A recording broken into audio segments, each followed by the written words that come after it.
Have you ever dedicated a specific time of the day to finishing all your outstanding work, all your outstanding assignments, or you just wanted to dedicate an evening to studying for a big test that you have? And when you finally reach the time to actually do the work, put in the effort, study for that big test, you keep procrastinating, you keep telling yourself one more episode of this and that because you don't want to start yet, you want to chill a little bit more. And when you finally get to your desk to start working, after pushing every ounce of your body to get to your desk, the first 5 minutes of working, you're already on your phone, you're already texting, you're already scrolling, and you're in this cycle of going back and forth between your laptop and your phone every 5 minutes. And just in general, you just find it hard to get into a deep workflow session because you're always switching back and forth with your phone, your laptop, or just switching between your laptop, your computer, and watching TV. Well, luckily for you, I have found a way to break that chain of being distracted so that you can finally hand in that assignment that's been due a couple of weeks. And so what is this magical key to helping you stay focused on your work, but also gaining frequent deep workflow sessions? The key is to be relaxed. By being relaxed, you redirect where your dopamine levels are going, you lower your brain activity,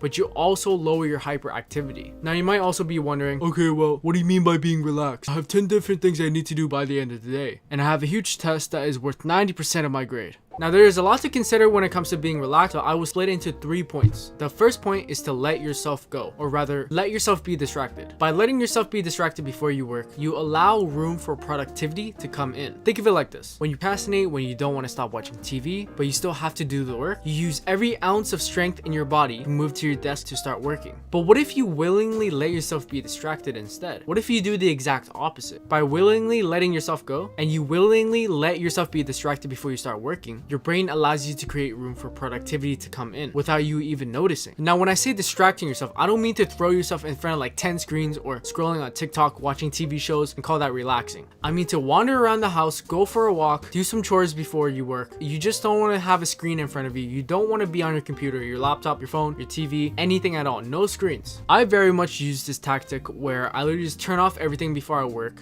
I'd wander around the house, get a bowl of fruit like some blueberries, grapes, strawberries, and so on. I literally just get a cup with ice with coconut water, bring it up here, and while I get ready, I just eat it. And the thing is, I never touch my phone. I never even look at a screen because I know I'll be distracted either way. But how long should you be distracted for? I find it best to not put a timer because if you put a timer, it's gonna feel like the clock is ticking. You feel like the timer is gonna ring at any moment, if that makes sense. Just let yourself be distracted. You will naturally go back to your desk when you're ready. For me, I usually just take like 15 to 30 minutes, but shouldn't be more than 30 minutes. It all just depends on how long you've been on social media or you've been watching TV for before you started working. The second point is to associate yourself with nature. By nature, I don't mean to travel to a forest, go camping or isolate yourself from society. I mean to add a little nature to your environment. You don't necessarily need to take a walk in a forest or near a park, but if you can, you should. Just make sure that it fits into your schedule, you're able to get work done as well. Now, what I mean by associating yourself with nature, these things could be like fake plants. Real plants are even better. Vines, green LEDs, open windows, paintings, or even just putting on a YouTube video of forest or just anything associated with nature and blasting up the sounds of trees and bushes just ruffling around. These things, I guarantee you, will boost your productivity drastically. On a specific article that I found on the screen right here, it has been proven that greenery or plants, nature, sounds of nature, and even water sounds have helped sick patients in hospitals heal faster. It is also said that exposure to greenery, aka nature, has helped with physical and mental health. Even more research about this topic. From the book Feel Good Productivity by Ali Abdaal, he talks about how there was a research done on 150 university students, and they put them to an experiment to test their focus levels. And so they were asked to do a test where they had a 40-second break in between their tests. And during their break, they're allowed to stare at a concrete ceiling or a green ceiling. To the researchers' surprise, those who looked at the green roof made significantly less errors and showed more consistency when it came to being focused. Of course, compared to those who stared at a concrete roof. So maybe try implementing fake plants. Real plants are even better. Green LEDs, or putting on a forest video, which is something that I do. I just think that a little speck of green works as well. I personally find that nature actually really makes me feel relaxed because, we're always surrounded by screens, social media, never-ending dopamine. And so implementing nature into my work environment has helped me stay relaxed. It has boosted my productivity and my workflow drastically. And also, as crazy as it sounds, I do not listen to music while I work. I know a lot of people like music because it gets them in a groove, I guess. And it is true because music releases dopamine as well. And when we have high levels of dopamine, we get into a workflow state. But the thing is, for me, if I listen to like actual music with lyrics, my dopamine redirects to a different type of area. It doesn't redirect to a productivity type of way, if that makes sense. So if you're like me and you still want to listen to music, you should listen to things that don't have lyrics, more like classical music, because I feel like that's the best thing that works in my opinion. Last but not least, set the mood.